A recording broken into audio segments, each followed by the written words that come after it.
Hello friends, good morning. कैसे हैं आप सभी लोग? आई होप कि आप लोग ठीक होंगे। तो आप सभी लोगों को हैप्पी रामनवमी। और आज के क्लास को हम लोग शुरू करेंगे। हमारा पहला चैप्टर है वास्तविक संख्या। और वास्तविक संख्या में जो कल का क्लास हुआ है, पहला क्लास कल हो चुका है। और आज हम लोग बात करेंगे अभाज्य संख्या के बारे में, क्योंकि कल के क्लास में हम लोग देखे हैं प्राकृत संख्या, पूर्ण संख्या, पूर्णांक क्या है, सम संख्या और विषम संख्या। ये 5 चीजें हम लोग कल के क्लास में डिस्कस कर चुके हैं।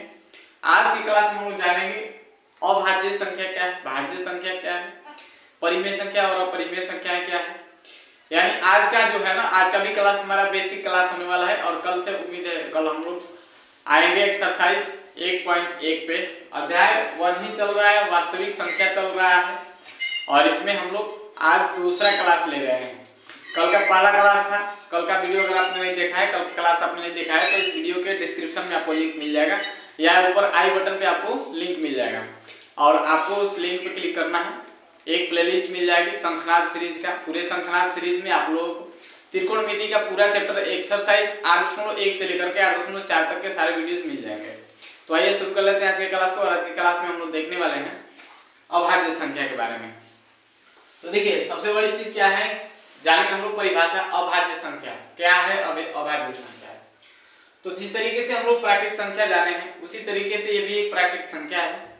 लेकिन हम यहाँ पे प्राकृत संख्या में वे प्राकृत संख्याओं के बारे में जानेंगे जो अभाज्य है। अभाज्य का मतलब होता है कि जो संख्या केवल एक से या स्वयं से कटे, यानी वे सभी एक से बड़ी संख्या, प्राकृत संख्या में एक से बड़ी वे सभी संख्याएं जो केवल एक से कटे या स्वयं से कटे। जैसे इसमें हम बात करेंगे, पहले परिभाषा को लिख लेते हैं। ये अभाज्य संख्या वे संख्या है, यहाँ लिखेंगे वे, यहाँ पे लिखेंगे एक से बड़ी वे सभी प्राकृत संख्याएं, एक से बड़ी वे सभी प्राकृत संख्याएं, एक से बड़ी वे सभी प्राकृत संख्याएं जो केवल और केवल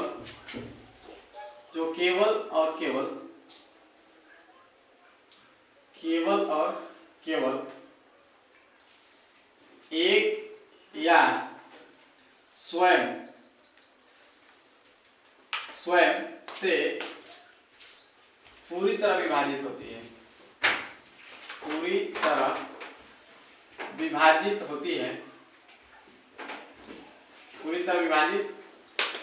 है, अन्य किसी भी संख्या से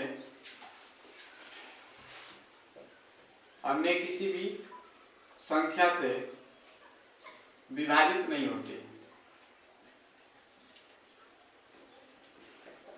अन्य किसी भी संख्या से विभाजित नहीं होती, उसे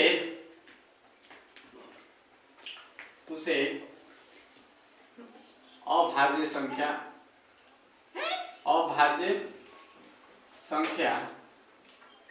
या प्राइम नंबर बोल सकते हैं, या प्राइम नंबर कहते हैं। यानी एक से बड़ी, तो जितनी भी प्राकृत संख्या है, प्राकृत संख्या शुरू कहां से होती है? प्राकृत संख्या एक से शुरू होता है। तो प्राकृत संख्या में हम लोग देखिए, जैसे प्राकृत संख्या क्या है, 1 2 3 4 5 6, यानी गिनती की जो संख्या है प्राकृत संख्या है। लेकिन इन सभी प्राकृत संख्याओं को हम अभाज्य संख्या नहीं बोल सकते।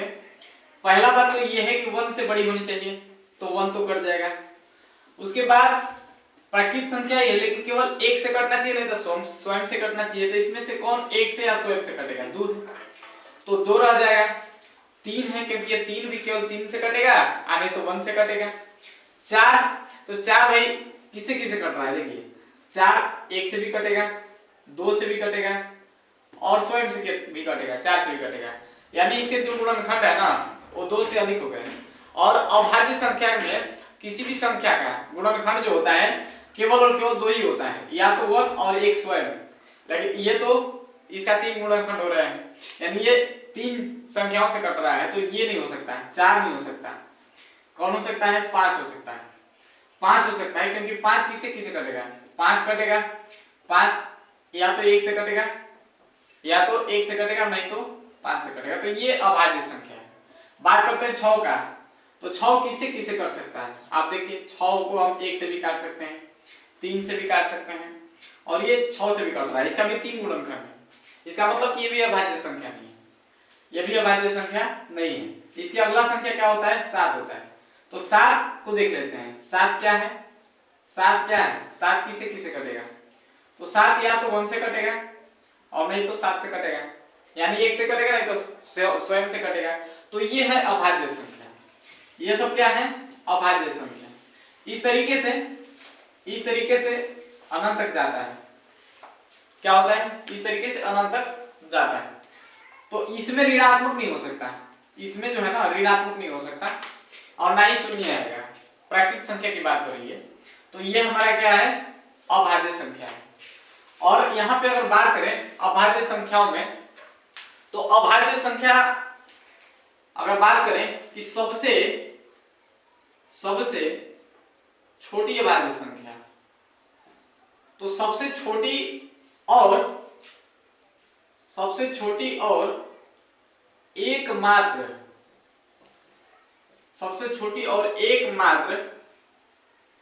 सम अभाज्य संख्या, सम अभाज्य संख्या क्या है? 2 है। केवल और केवल क्या है? 2 है। यानी 2 ही एक ऐसी संख्या है जो सम भी है और अभाज्य भी है। यानी हम कह सकते हैं कि जितनी भी सम संख्याएं हैं, सभी सम संख्याएं क्या है? भाज्य होती है, अभाज्य नहीं होती। जैसे सम संख्याओं की बात करें जो 2 से कटता है, 2 से पूरी तरह से विभाज्य है, उसे सम संख्या कहते हैं। पीछे हम चर्चा किए हुए हैं।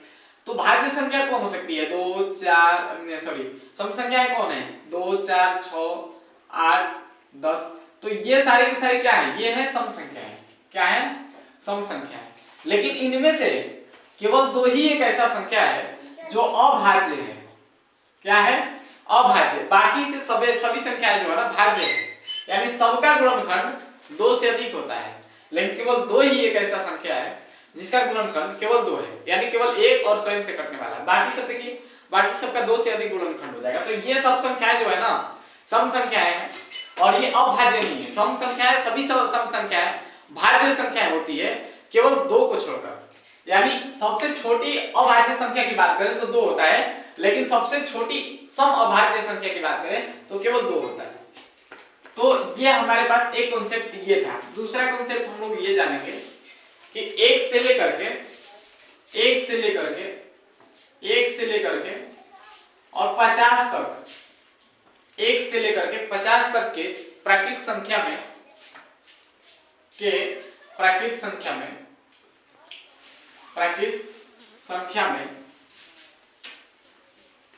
1 से लेकर के 50 तक के प्राकृतिक संख्या में कुल कितने अभाज्य संख्या होती हैं? तो कुल 50 अभाज्य संख्याएं। कितने हैं? कुल 50 अभाज्य संख्याएं हैं। कुल 50 अभाज्य संख्याएं हैं। यानी इस तरीके से जैसे हम लिखे हैं अभाज्य संख्या, तो इस तरीके से आप लोग गिनती कर सकते हैं कि 1 से लेकर के 50 तक में कौन कौन सी वे अभाज्य संख्याएं हैं। तो सॉरी 50 नहीं 15 होती है। 1 से 50 तक में कितने हैं? 1 से 50 तक में कुल कितने हैं? 15। 1 से 50 तक के बीच में कितने अभाज्य संख्या है? 15 है। जैसे 2 हो गया, 3 हो गया, 5 हो गया, 7 हो गया। इसके बाद क्या आ सकता है? 9 नहीं आएगा, क्योंकि 9 3 से भी कर सकता है। तो यहाँ पे आएगा 11 आ जाएगा। 11 के बाद क्या आएगा? 11 के बाद क्या आएगा? 11 के बाद 13 आ जाएगा। 13 के बाद क्या आएगा?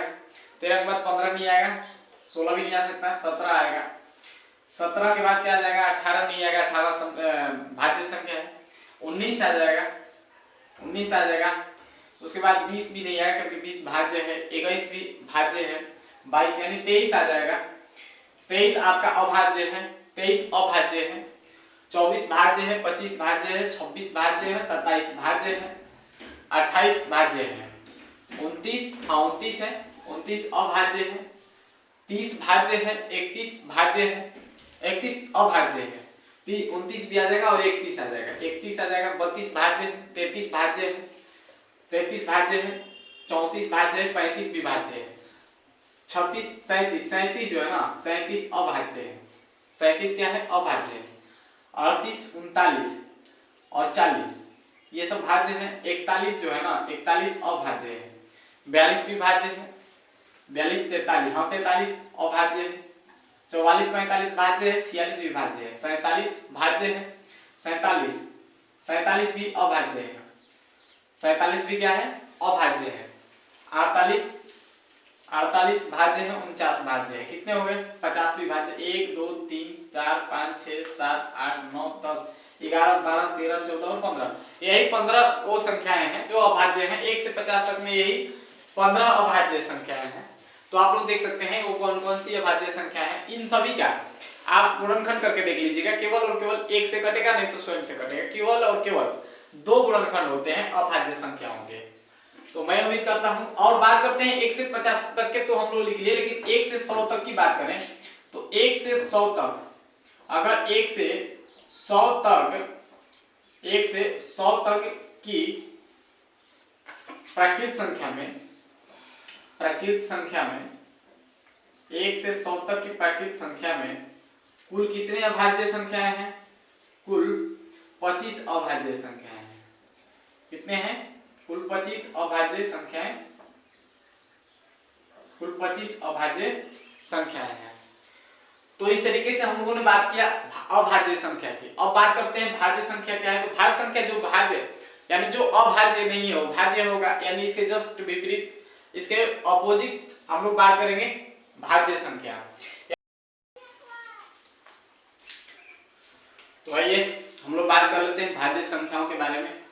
तो भाज्य संख्या को हम कंपोजिट नंबर भी बोलते हैं। कंपोजिट नंबर वे संख्याएं होती हैं, जैसे हम लोगों ने अभी अभाज्य संख्याओं के बारे में चर्चा किया, उसी तरीके से सेम परिभाषा इसका भी होगा, लेकिन उसके विपरीत हो जाएगा, उसके उल्टा हो जाएगा। यानी हम लिख देंगे एक से बड़ी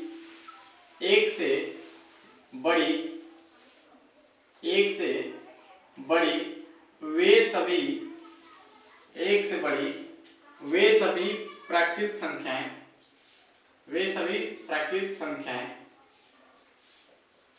एक से बड़ी वे सभी प्राकृत संख्याएं जो एक और स्वयं के अलावा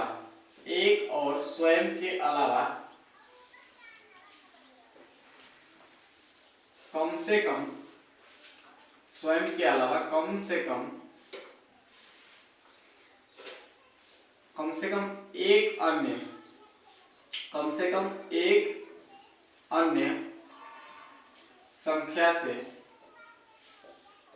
एक अन्य संख्या से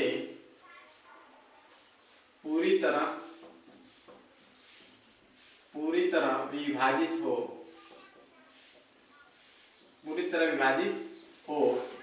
उसे हम क्या बोलेंगे भाज्य संख्या, उसे भाज्य संख्या या कंपोजिट नंबर।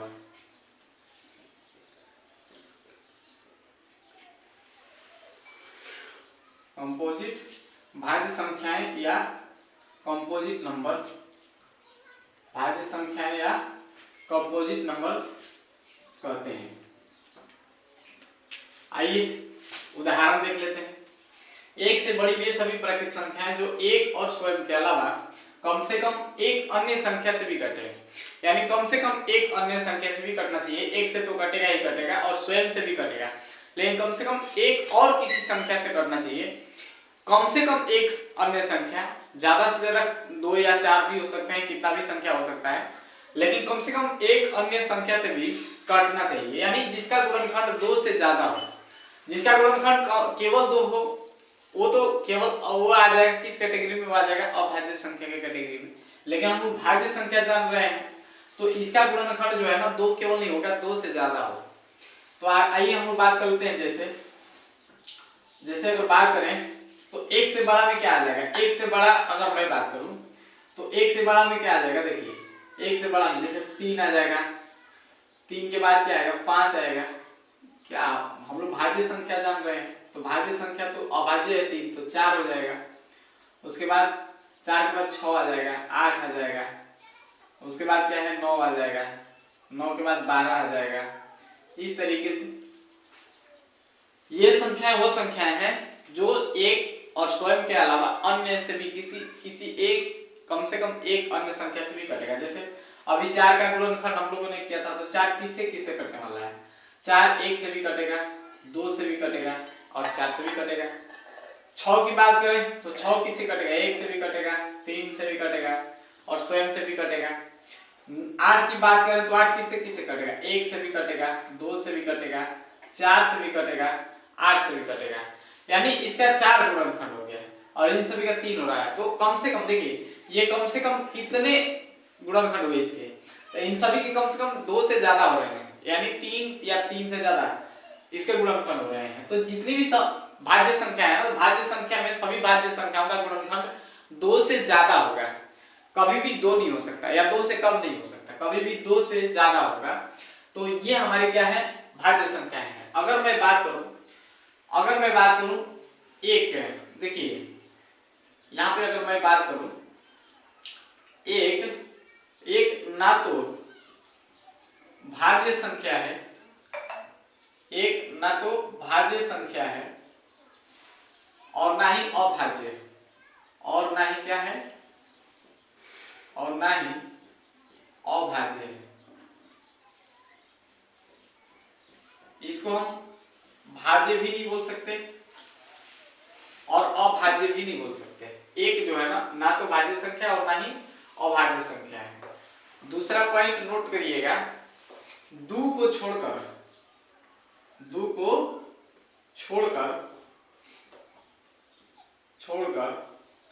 सभी सम संख्याएं